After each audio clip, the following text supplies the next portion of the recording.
Hello. Mahugas ng kinainan.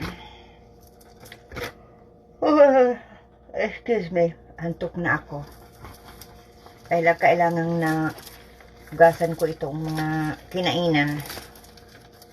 Si Alik ang nagluto ngayon.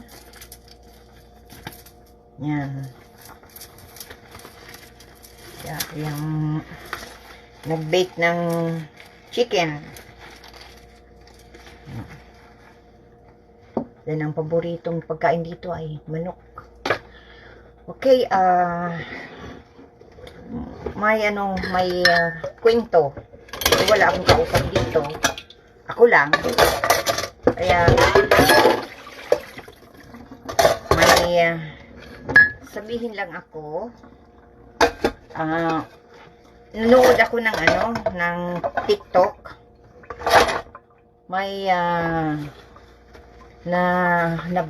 napanood ko na may sakit ang isang tao. Mayroon siyang cancer. Na ano ko ang nararamdaman niya. Yan, yung parang naawa siya sa kanyang sarili. Pinagdaanan ko yan. Nung na-diagnose ako na mayroon akong cancer, parang katapusan ko na ng mundo. Yung September 5th, 2022, na-diagnose ako ng cancer, ovarian cancer, stage 4. Talagang yung parang lahat ng mga pangarap ko, mga plano ko, nawala na. Yun naawa ako sa sarili ko. Pero napanood ako ng bisa sa TV kay Father Joel. Palagi ko yung pinapanood gabi-gabi, alas pagkagising ko, nanonood na ako ng misa. Kung for example may appointment sa doktor, pagdating ko nanonood ako ng misa. Yun na ako sa mga humili niya, na nabibigyan ako ng pag-asa sa buhay. Yun, hindi na ako naawa sa sarili ko, dahil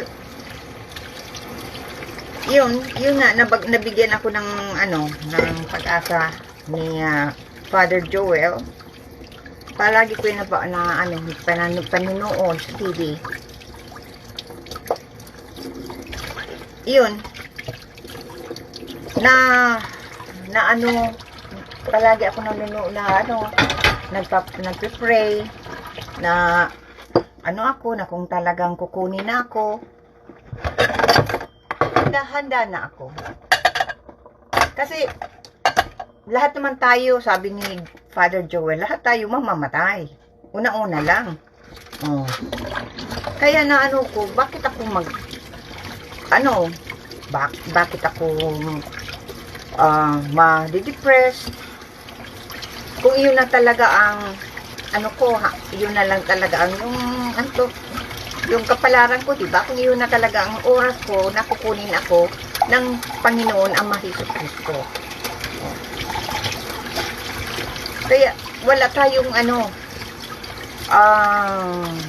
hindi natin hawak ang ating buhay. Hiram lang ito Tama sabi ni Father Joel na ang buhay natin ay hiniram lang. Hindi sa atin ang buhay na ito, ipinahiram lang. Kaya anytime, kung kailan niya gustong kukunin niya. Kasi hiniram ko lang ang buhay kong ito. Kaya sabi ni Father Joel, habang tayo nabubuhay, gumawa ng kabutihan sa ating kapwa. Kasi ang buhay na ito ay hiram lang. Kaya marami akong natutunan kay Father Joel.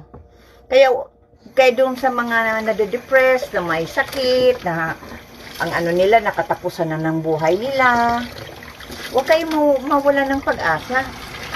Dinaanan ko yan. O, tingnan mo ha.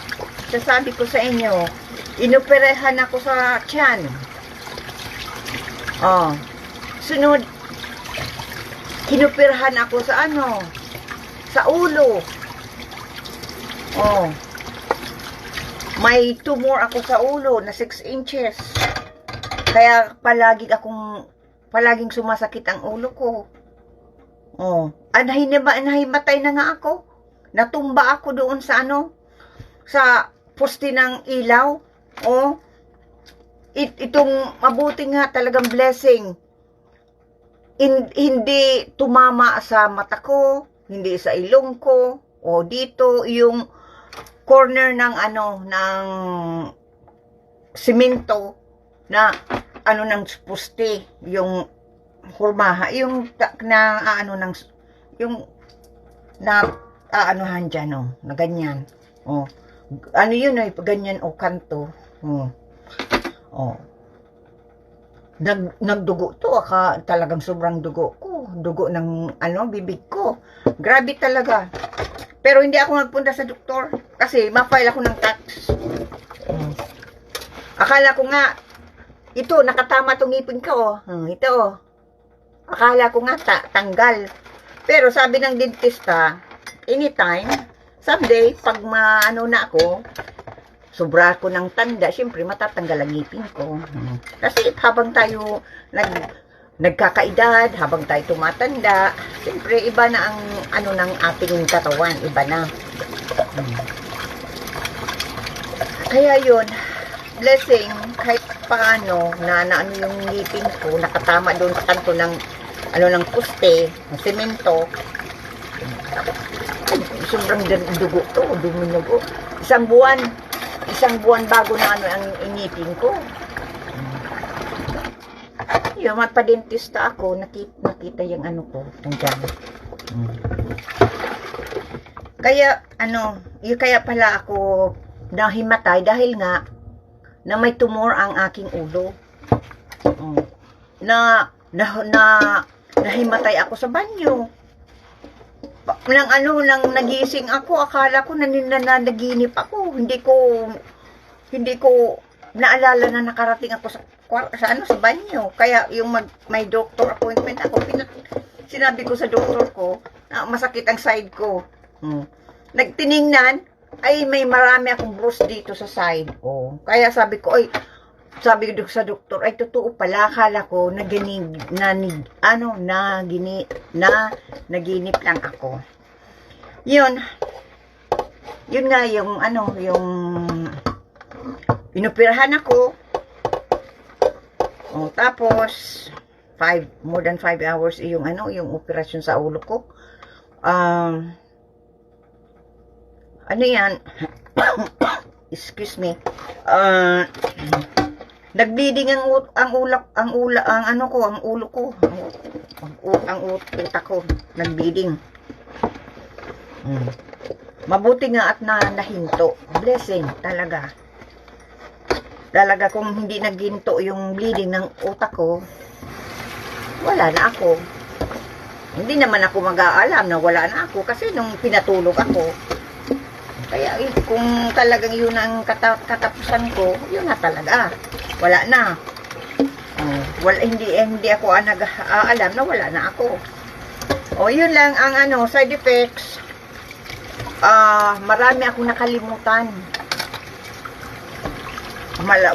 Yung mga taong na parte ng buhay ko, nakakalimutan ko na.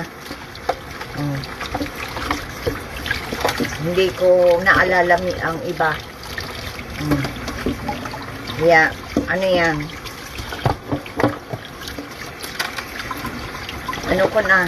Kalimutan ko na.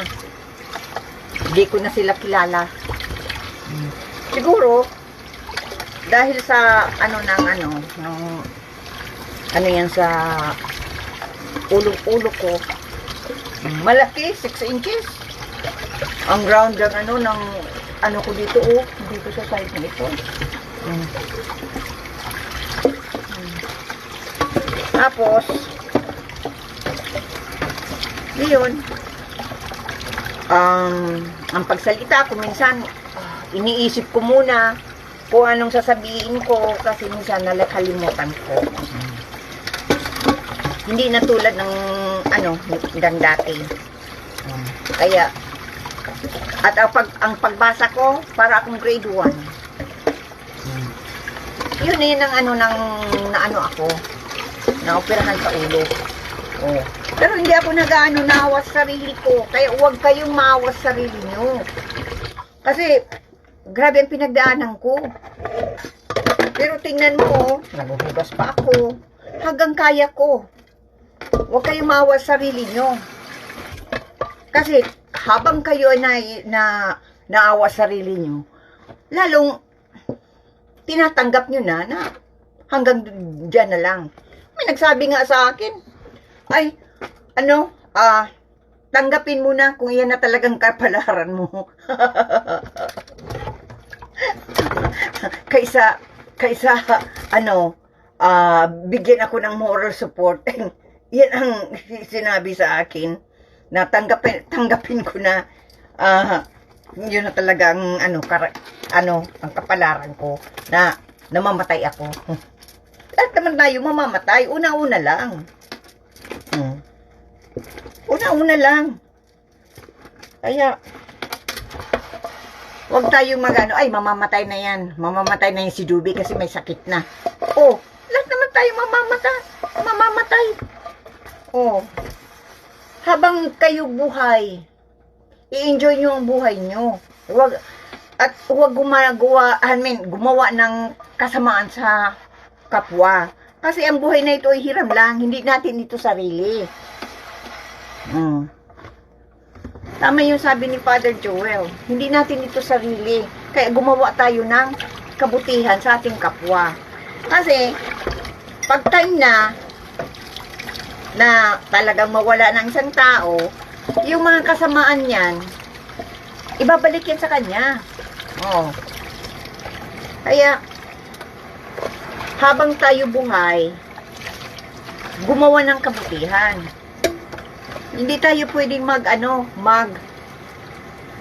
sa dalawang Panginoon. Sama, Jesucristo at sa demonyo. Dapat isa lang. Kasi ang ibang tao, talagang dinodiyos ang demonyo. Kasi ang akala nila, bibigyan sila ng power. Pero, okay, kung bigyan sila ng power, pero ang kapalit naman yan ay ang kanilang kaluluwa. Hindi naman habang buhay nandito tayo dito. Siyempre, pupunta tayo sa kung sino ang nagbigay sa akin sa ating buhay, babalik doon. Pero kung ang gumawa ng kasamahan ay mapupunta yan sa impyerno. Ang ibang tao hindi naniniwala sa mayroong impyerno. Kaya ako naniniwala. Kaya nasa Biblia, nandun yan, yung sinabi. Kaya gumawa tayo ng kabutihan habang tayo nabubuhay. Ang tulad ko, sino ang maniniwala na may sakit ako? Wala, kahit noon. Ang sabi, lang daw ako, nag-aarte lang. Kailangan ko lang ng atensyon. Karoon ako ng stage, carcinoma, ovarian cancer, stage 4. Dati, naawa ako sarili ko. Pero bumaling ako sa Panginoon na may